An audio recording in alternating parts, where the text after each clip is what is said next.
Você já pensou se gigantes realmente existiram em alguma época no planeta Terra? É bem provável que sim. Vamos entender e descobrir um pouco mais sobre isso? Vem comigo!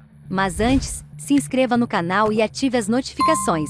Não é uma história complicada. O primeiro esqueleto antigo completo de uma pessoa com gigantismo foi descoberto perto de Roma, afirma um novo estudo. Com 202 centímetros de altura, o homem teria sido um gigante na Roma do século III d.C., onde os homens tinham em média cerca de 167 centímetros de altura. Em contraste, o homem mais alto de hoje mede 251 centímetros. Encontrar tais esqueletos é raro, porque o próprio gigantismo é extremamente raro, afetando hoje cerca de 3 pessoas em 1 milhão em todo o mundo. A condição começa na infância, quando uma glândula pituitária com defeito causa crescimento anormal. 2 esqueletos parciais, um da Polônia e outro do Egito, foram identificados anteriormente como casos prováveis de gigantismo. Mas o espécime romano é o primeiro caso claro do passado antigo. O esqueleto incomum foi encontrado em 1991 durante uma escavação em uma necrópole em Fidenae, um território administrado indiretamente por Roma. Na época, a Superintendência Arqueológica de Roma, que liderou o projeto, observou que o túmulo do homem era anormalmente longo. Foi apenas durante um exame antropológico posterior, porém, que os ossos também foram considerados incomuns. Pouco depois, eles foram enviados ao grupo de Minose para análise posterior. Para descobrir se o esqueleto tinha gigantismo, a equipe examinou os ossos e encontrou evidências de danos no crânio consistentes com um tumor pituitário, que perturba a glândula pituitária, causando uma superprodução do hormônio de crescimento humano. E aí, o que está achando? Talvez há gigantes bem maiores por aí, não é mesmo?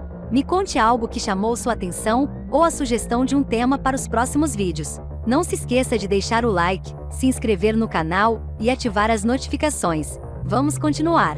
Outras descobertas, como membros desproporcionalmente longos e evidências de que os ossos ainda estavam crescendo mesmo no início da idade adulta, apoiam o diagnóstico de gigantismo. Sua morte precoce, provavelmente entre 16 e 20 anos, também pode apontar para o gigantismo, que está associado a doenças cardiovasculares e problemas respiratórios. Você não pode apenas estudar a doença.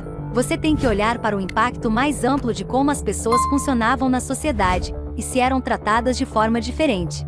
Bens enterrados com um corpo, por exemplo, podem oferecer dicas sobre o papel da pessoa na vida e como ela foi tratada em sua comunidade. O gigante romano, entretanto, foi encontrado sem artefatos funerários. Seu enterro foi típico da época, sugerindo que ele foi incluído como parte da sociedade. Não sabemos nada sobre o papel ou a presença de gigantes no mundo romano, além do fato de que o imperador Maximinus Thrax do século II foi descrito na literatura como uma montanha humana.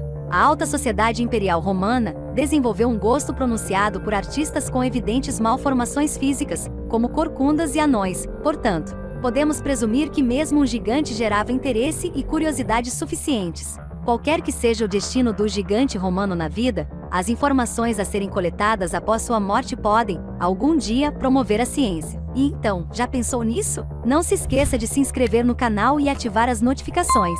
Até mais!